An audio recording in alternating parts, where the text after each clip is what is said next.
When the holidays start to feel a bit repetitive, reach for a Sprite Winter Spiced Cranberry and put your twist on tradition. A bold cranberry and winter spice flavor fusion, Sprite Winter Spiced Cranberry is a refreshing way to shake things up this sipping season. And only for a limited time. Sprite. Obey your thirst. This episode is brought to you by Indeed. You're ready to move your business forward, but first, you need to find the right team. Start your search with Indeed Sponsored Jobs. It can help you reach qualified candidates fast, ensuring your listing is the first one they see. According to Indeed data, sponsored jobs are 90% more likely to report a hire than non-sponsored jobs. See the results for yourself. Get a $75 sponsored job credit at Indeed.com/podcast. Terms and conditions apply. Dr. Raj. Dr. Raj. Dr. Raj Dasgupta. The most interesting pulmonologist in the world. Welcome to the Dr. Raj Podcast, a show all about empowering knowledge, addressing difficult topics, raising awareness, and being positive.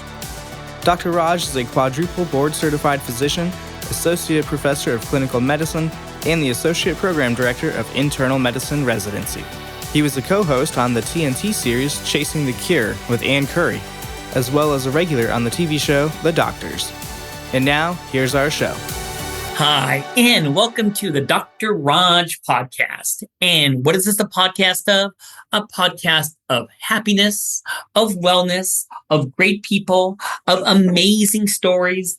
And today's episode, I already know what I'm going to title this. It's going to be The Bees and the Blueberries. I love it. And you know what? Who stars in this? It's going to be a wonderful 17-year-old high school student, and her name is Sydney Assil, and she is the co-founder of a nonprofit organization called the Honey Project. And usually I actually do the bio of my guest, but she is so humble. She rather talked about the Honey Project, so you get a good background about it. So what is this Honey Project? It was launched in 2022, and the Honey Project's mission addresses not only the critical issue of declining bee populations, where the need to replenish bee populations is vital for sustaining life on our planet, but also educational support to uplift the next generation of buzzing leaders. That was very creative, by the way. After discovering an opportunity to partner with AgroVision, a local blueberry farm in Peru, that's right, Peru, that relies on bees for pollination, the Honey Project, through Sydney's vision, was born. Taking a leap of faith, the nonprofit, the Honey Project, invested its own bee boxes to support the farm's needs to make those blueberries, with proceeds from the honey that the bees make going to support local schools and educational initiatives. In only 2 years, the Honey Project made great strides. They have worked diligently to empower impoverished local communities, the Chiclayo communities, by training the community in beekeeping, while simultaneously providing educational opportunities like building school libraries, donating school supplies, and virtual tutoring for the local children in Peru. The organization's passion to advocate for the underserved children in the regions of Peru extends the nonprofit's mission of a thriving community for children, where not only its citizens thrive, but their ecosystems flourish also. And in less than 3 years, the Honey Project has supported 3 schools totaling roughly 250 students, with the hopes of one day being able to support more children across the globe, from building school libraries with Spanish to English learning supplies, hosting annual holiday parties, to school supply giveaways. The organization's unwavering efforts have been a beacon of light for those in need. And with that being said, I have Sydney with me today. Sydney, how are you doing? I'm great. How are you? I'm doing great. Thank you for coming here. And I'm going to tell you, like the title said, bees and blueberries. Are you ready for some questions? I am. All right. So my first one is going to be, tell me about bees. Why are you so passionate about them? Why are they so important in general? And if you see someone swatting at a bee, do you get offended? Are you going to like call that person in?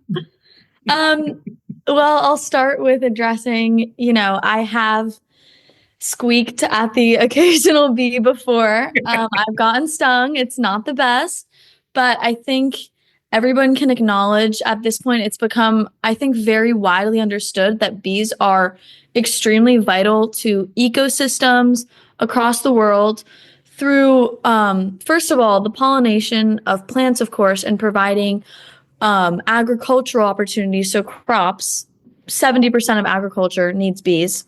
And also contributing to biodiversity, so supporting wild ecosystems as well. Bees are just vital in general. And I'm passionate about them because they're in danger. Their population is dwindling just like so many other ones. So many animal and wildlife populations across the world that are facing the struggles of climate change and the growth of the human population.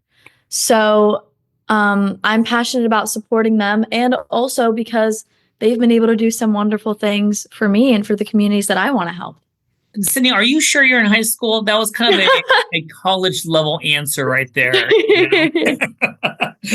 But, I do want to know, and I've been stung too, and you're right. It's not pleasant, and so it is tough. I can see myself on a nice day outside and, I see the bee coming by. I may be the first one to move my chair, but from now on in this podcast, I'm going to be the nicest, friendly bee person now. Okay. So I really want to know, why Peru? Why blueberries? How did you put it all together? Because I know that, it all started with, your nonprofit actually giving bee boxes to Peru. So can you kind of piece it all together, how you did this? You know what I mean? Yeah, so I definitely, like every other project like this, it's a combination of interest, passion, and also just the circumstances. Mm-hmm. So my family, when I was much younger, and of course now because of the honey project, we traveled to Peru a good amount of times because my dad was doing some business with the agricultural projects out there, which is how we got this connection with that farm, AgroVision, the blueberry farm. Okay. And we were once doing, and at this point, this was in 2019. I was 12 years old. We were doing a tour of the farm, and when we saw that there were bee boxes, my mom and I had recently learned through one of her colleagues that teaching beekeeping to disadvantaged communities and under-resourced communities is a really, really good way to create an opportunity for sustainable income. Yes. Yeah. So since we had just kind of had that education, we were sort of sparked to start asking, what did the farm do with the honey from their bee boxes? And we found out that they don't use it at all, that they sell it. And so we started talking with them about using a little bit of their land to bring on our own bee boxes, to benefit their crops and use the honey in our own right to sell locally and benefit the local communities. And something to know about these local communities, yes, they are extremely disadvantaged and under-resourced. This is in the very rural desert parts of northern Peru, almost is the region, just super resource deprived. So when these farming projects actually opened up in the first place, tons and tons and tons of jobs were created. These communities were transformed almost overnight, culturally and socially as well, in just really important ways. And so we kind of saw this as a further step to expand that opportunity for them to create more jobs on our team as apiculturists and beekeepers, and then be able to create a sustainable system that's then giving back to the future of the community, the children. And that, for me, is rooted in the idea that education is, if not the number one of the top mechanisms for escaping cycles of poverty and for people to transform their lives. And so what we've done with the honey project is try to create a sustainable way to support a nonprofit effort where we can uplift the children and the future of the communities through their education, but also create more jobs and opportunities and access for possibly unemployed adults in the communities. My God, that's an amazing answer. And no, I like how you take a little deep breath and you really follow it nicely. And it's just amazing because, I think that it really is a full circle. I just loved it. Blueberries, I did my research for this, is one of the biggest exports from Peru, And by the way, how are the blueberries? Are they tasty? I'm not overselling this. They're a special kind of blueberry. They're jumbo blueberries. So they're literally they're not. They're not that big. She's making this big sir. They're not that big. Seriously, they're really big, and it's actually funny because up until this point, I didn't actually like blueberries very much. Oh, okay. I'm very picky about my blueberries. I don't like a mushy blueberry or an overly sweet one. I need it to be a little bit sour, and I need it to be crunchy. Okay. And these blueberries are perfect. Wow.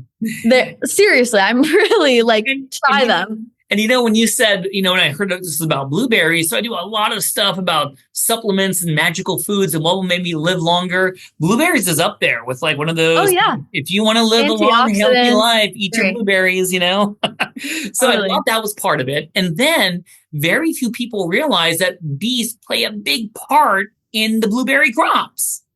And I love that this, area was having trouble with production of blueberries, and you hit it at the source by giving bees. And now you have honey, and the honey you're making, you're actually helping poor people with education. I sing it 1,000 times so people listening to this podcast understand. I think this is ingenious, actually. Thank you. So how many times do you go to Peru, and do you have friends down there, like some locals? You're like, hey, how are you doing? Kind of people? Yeah. So we are number one connection into Peru. Most amazing woman and friend, Gisela Galesio. I absolutely love her. She works at that farm, that blueberry farm, AgroVision. And continuously is a huge help for us in communications across there. And so that we can communicate with the teachers at these schools. What's interesting about this community is it really is. I mean, some of these schools are 30 students aged 6 to 12, all sitting in one classroom. Oh, wow. So, okay. Yeah, we have, we constantly are trying to connect with the teachers and the people running these schools so that we can understand exactly what it is that they need and they want. It's all about that direct relationship. So we're definitely not just coming in and saying, we have all these supplies, here you go. It's a very much on a communication and needs only basis and understanding what they would actually benefit the most from. So some of our initiatives haven't even been directly about bringing in school supplies. We once helped build a roof to cover a play area out in the desert that was way too sunny for the kids to enjoy. So definitely our relationships out there are the most important thing to keeping us running and to keeping us really bringing the best resources to these schools. Wow. So Sid, kind of off topic, but not really. What year are you in high school? I'm a junior. Wow. So do you even know what you want to do for college? Crossed your mind or not really? I mean, a little bit. I'm starting, to have to think about it. And what's pretty high on my list actually is something in the realm of public policy or political science. I'm actually currently planning out my schedule for next year, and I'm going to be spending a lot of time dedicated to public education policy. Yeah, so this is my thing. This is my passion. This is my everything. I mean, I only can imagine how, super proud your parents are. But where this goes is how did you get motivated to start a nonprofit? So you are a junior. I mean, shouldn't you be worried about getting tickets for a Sabrina Carpenter concert or something like that? I mean, I don't know. I mean, I don't really hang out with anyone who's a junior in high school, but this is not what most people talk about. You know what I mean? So what goes through your mind? Yeah, I mean, I'm super lucky to have been born into the family that I've been born into. Both of my parents are just the most loving, caring, and compassionate people. Right. And they, I think, imbued this love and care for philanthropy and for helping others in us from such a young age. And I definitely really had, I mean, I told you the first time that the Honey Project was kind of brought to fruition was way back in 2019. And as you read in our bio, we did not officially register and get our 501c3 designation until 2022. So part of that was COVID, but part of that Yeah. was also just that it was a family effort and it was a grassroots effort for a really long time of just doing what we could as a family. And it was back in 2022 when after having this exposure and because of my parents guiding me through so much of it, I was able to step up and take on the leadership role that I have. And, work to get our 501c3 designation and set up a website. That came out of your mouth. I mean, like 17-year-olds should not be talking about 501c whatever. Wow. Okay. So let me interrupt your answer. So, Yeah. I mean, is this mainly you? Is mom and dad kind of doing a little hand holding here? Because it's not easy to start a nonprofit. So how much, you know what I mean? How much of it is you now? Yeah. Like I said, I have them to thank for so much. And as Yeah. time goes on and as I've gotten older, I've definitely been able to more and more really assume an all-around leadership role, but I only have them to thank for that, for setting me up. Yeah. And like I said, it was very much a progression. So like at first, my three brothers and I, or my two brothers and I. Oh, you have a third one you don't want to talk No, about? I just thinking like the three of us and I'm just messing with I you. got confused. But anyway, my two older brothers and I and my parents were all very involved together. And I just, as I got older, kind of felt like we could do more and I wanted to do more. Mhm. And so I was set up really beautifully to be able to take on the leadership position that I am in now. Wow. So let's mix up the questions a little bit. So when you go to Peru, it's very high altitude. So how are you when you get there? Do you feel a little short of breath? Do you feel like you bring an oxygen tank? Have you and have you been up to Machu Picchu? So it's funny that we went to Machu Picchu once when I was 7. Okay.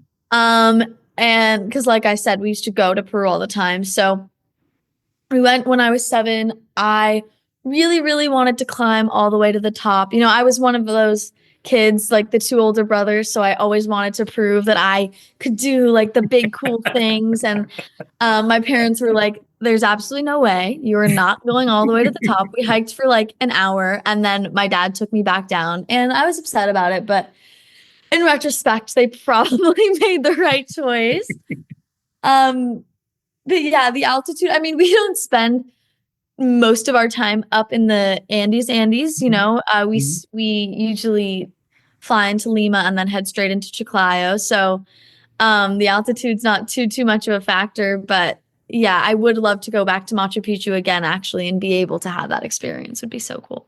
Cool. When you get up there, bring a camera, send some pictures to me, okay? I'm getting older. I don't know if I can handle it up there. And I'm a lung doctor. I can't make it up there. But hey, let's talk about the good things you've done. Can you tell me some of the ways you've helped some of your students, Yeah, totally. Yeah.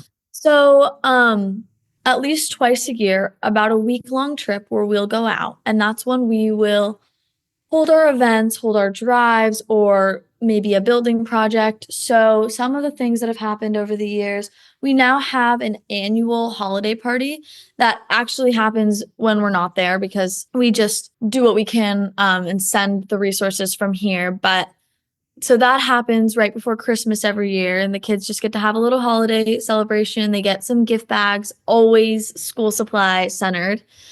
And then we've had our building initiative. So for example, last summer, in summer of 2024, we went and built a library at one of the schools that was mostly filled with English to Spanish or Spanish to English learning books and supplies, which is because as a young child in Peru, as a person living in Peru, one of the best ways to get access to a higher paying job is to be able to speak English. In fact, they probably don't have that option unless they can speak English. And because the Honey Project is all about trying to provide these children with opportunities and uplift them for their futures, helping to teach them English is a huge part of what we do. And another aspect of that is that early on in my kind of leadership position with the Honey Project in 2022, I ran an initiative of virtually teaching the students English out there. Oh. Which was super duper fun. So I would spend my free periods in the 9th grade Zooming in, and the kids were, I'd say it was kids aged like 7 to 9 that I was working with. And just teaching them English. It's so fun because you get to see, like at the beginning of the year, the kids that I was working with barely spoke a lick of English. Like they knew how to say hi, hello, and goodbye. And I'm super lucky also that I've gotten to have a really great education in Spanish, so I was able to do this. Yeah. But yeah, by the end of it, having them be able to like speak full sentences to me, and I would always try to throw some English words in there the whole time as I was teaching, and by the end of it I could really tell that they actually were understanding what I was saying, which was cool. So yeah, it was a super rewarding experience for sure. But those are our biggest initiatives. Other than that, we run drives either through raising money and just getting the supplies in Peru to the kids, or, for example, when we wanted to stock that library, we actually ran, part of it was a big book drive here, and my mom and I traveled to Peru with just bags and bags and bags full of books. Oh, wow. That we brought. Yeah. So that airport trip was a struggle, but it was so worth it. It was so worth it. So I know I love those stories by far. There's got to be challenges though. So I want to make sure I ask you a challenging question. So when you want to get the Honey Project started, what was the one challenge that was just a pain, and how did you overcome it? Yeah, so it's definitely my mind goes straight to COVID. That was it was a hard time for everyone, but when you think about, trying to run a nonprofit initiative in a foreign country and you can't travel there, and there are completely different things going on in both your countries. Everything's uprooted, not to mention education and the education system. Yeah. And, my school was able to set up a really strong system with Zoom, but okay. Out there, it was not as simple. A lot of the kids did not have service at home to be able to do something like that. Mm-hmm. And that sort of infrastructure just really wasn't widely available. So we were trying to do what we could to help them in that situation while also being super restricted on our end. And it was just really tough, and we weren't able to do much. But I also do want to say that, like I said, it was beginning of 2022 when we got that nonprofit, that 501c3 designation, which is because around the end of COVID was when my mindset changed a lot, and I wanted to take on that leadership position when we really just kind of realized that we wanted to do more and we could do more. And so I think even though COVID itself and lockdown was super limiting, what came out of it was this new excitement for embracing the opportunities that we had again once lockdown was over, and really putting a lot of work back into it once we could. I love that. So I want to talk about your future a little bit. So I'm going to be a good mentor and say that I think you're going to be the greatest you, whatever you pick. I mean it, but if I could influence the medical field in you, I think that you have such a good heart, at least I can tell from this conversation. I think you're so well spoken. I think being a good communicator is important in being a doctor and a healthcare provider. So if you ever need to change your mind, feel free to reach out to Dr. Raj, okay? I will tell my dad, who is an eye surgeon, that you said that, because he would love nothing more than for me to be able to grow up and take over his practice. So definitely still a consideration. And it was my dream as a younger kid. So definitely. I think the trick is, I think almost everyone can be smart and read textbooks, but you can't really train someone to have a good heart, you know what I mean? And to care about others. So I like those qualities. So with that being said, what are your plans for the future? Yeah, so I mean, obviously for me, I'm a high school student, so applying to college and working all of that out. But for the honey project, Yes.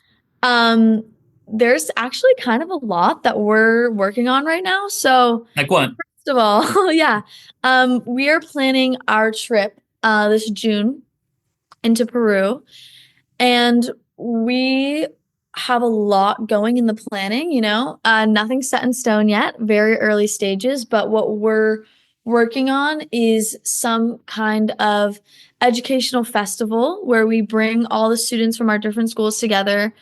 And the hope there is that they get to explore lots of different fun learning activities and actually get a sense for what they might be passionate about and what they might want to do when they're older. I think a really big part of what we do with the Honey Project is about not just providing educational resources, but actually sparking hope and aspiration, because that is such a huge part of achieving success. And having that mentality is just so, so important. So that's one thing that we're bringing together. We also are planning to have some beekeeping lessons and possibly, I like that. if we I like can, that. yeah, Yeah. we are gonna see what we can do about bringing bee boxes and little gardens to the schools to teach them the importance of that environmental aspect, to maybe get them interested in beekeeping if that's what they want to do. But if not, it's just a really great educational opportunity as well. Um, and then we are communicating with the schools right now to see if there is a next building project in our future as well, similar to the library initiative, because I'm very committed to bringing as many long-term, sustainable resources to them as possible. And something physical that we can give them that can benefit them is such a great example of that. So, yeah, planning big for the summer. And then another big thing that we're working on right now is expanding into LA. But here So, yeah. in LA? Wait a Yep. minute. This whole thing was about helping out poor people and communities in Peru. How are you doing it here? Yeah, so we love Peru, and keyword expanding, because nothing that we're doing in Peru is going to stop or slow down in the slightest. Okay. If anything, it's going to keep expanding as much as it possibly can as well. But the reality is, I actually personally got very moved by watching what our city was going through in the fires. Yeah. And specifically, as somebody who comes from the point of view that I do when looking at children's education, watching schools burn down was just whoa. Like, kids are losing their community, their access to education. And of course, like, we're so lucky in this city that there's so much infrastructure available to be able to shift and have people go on online school or have schools take on new students. But even those schools taking on new students, that's like a lot of new instant pressure and stress. It is. And I also want to be very clear, like, there are completely disadvantaged and under-resourced communities in Los Angeles. Yes, there are. Well said. Yeah. And it was just kind of this moment in me watching the fires go on of, I love the work that I'm doing in Peru, and I want to be able to do something rewarding and special like that in my own community and be able to watch that change happen here too. And yeah, so we're working on that. We're working on forming some partnerships with other local nonprofits that are similarly minded, and I'm really excited to see where it goes. So the Honey Project may have a humble beginning in one of my favorite countries, Peru, but you're going for global. Yeah, I mean, I want to help big or as go many people home. as I can. There are kids and students in need everywhere. That's wonderful. You know, when I introduced you to my podcast, I always say in my beginning about, great stories. And the podcast is always to be about inspiring others. And when I heard your story from one of my good friends, Candace, I really wanted, my young listeners to know that it's never too young to dream big, and it's important. It's hard to be successful, So I know someone's going to be inspired. And if they want to know how they can support the Honey Project. Where can they find more about you if they want more information about you or the project? Do you have any info for us? Yeah, I mean, I think the number one ways to go are our website, first of all. So that's www.thehoneyproject.org. And then our Instagram, which is Honey Project Foundation. That's our Instagram. So either of those two platforms are great. But another thing that we're working on is trying to expand our digital footprint a little bit. So might be more to come, but definitely look into those two things to follow our story. Yeah. Well, you know what? I want to say thank you to you for taking your time out to talk to me. And I kind of implied this already, but your parents did a really great job. And you just tell them I'm very proud of them. I'm very proud of you. You do not talk like a 17-year-old. And do you mind coming back some other day when it gets bigger and bigger to tell me how successful you are? I would absolutely love to. Thank you so much for having me on and letting me share my story. Well, you're super welcome. And everyone today, I hope you're inspired by this buzzing, amazing person over here in Sydney. And stay tuned in a few weeks for the next episode of the Dr. Raj Podcast. Thank you for listening to another episode of the Dr. Raj Podcast. If you enjoy the show, then please make sure to follow us on your favorite podcast app and leave a rating while you're there. This show is for educational and entertainment purposes only and is not intended as medical advice. This has been a production of MedPrep2Go, and you can learn more at medprep2go.com.